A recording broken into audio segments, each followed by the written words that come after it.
Happiest athletic director in all of East Texas has to be White Oaks' Jerry Stanford. The basketball team has won 2 straight state championships, and now Stanford's football Roughnecks are just 2 wins away from a title of their own. Here's Jeff Schaefer with more from White Oak. Eric, before Jerry Stanford took over the White Oak football program, it had been more than a decade since the Roughnecks' last playoff win. Now, they ended that drought last season, and now they're just 2 victories away from capturing a state title. We're changing the culture, and we like it. You know, it's not really a known thing around here to be great at football. It's been a great 2 years for these kids, and the senior class last year and the senior class this year have kind of propelled us into this streak right now that we're on. Stanford is now in his 3rd season as the Roughnecks head coach, and some of this year's seniors say it took a little time to get used to him. Well, when he first came in, he was hooping and hollering and yelling at everybody, and everybody was kind of surprised, but I think that once everybody started to know him, he's a great guy, he's a great coach, he knows exactly what he's doing. We just really enjoy playing for him. Deep down, I was kind of scared of him. You know, he's not a big guy, but he'll get after you. He's truly turned our football program around. Probably the best thing that's ever happened to White Oak football. Stanford has had the opportunity to witness another coach have success at White Oak.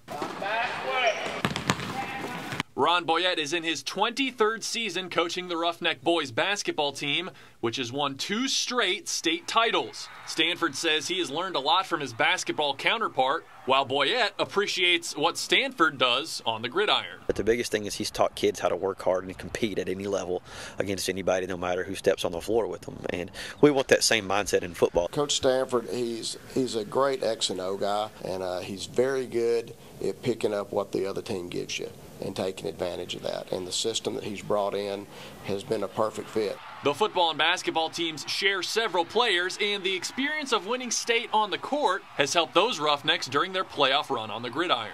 I think it does a lot. Even though it's 2 different sports, I still think it helps out in many ways. One thing you just got to do is just focus on just your team and just not worry about everyone else. The maturity of being in the big game always helps. It gives a kid I've kind of been there, done that. I know what to expect when I get there. White Oak's success on the gridiron means Boyette has to wait a little bit longer to get his entire basketball team on the floor, but he says he doesn't mind. It's a no-lose situation for us. As long as we're winning in football, that's great. If we don't win, then we get to play basketball. In White Oak, Jeff Schaefer, CBS 19 Sports. The ring championship companies just hang out at White Oak, guys. We'll have more on them coming up tonight at 10 o'clock.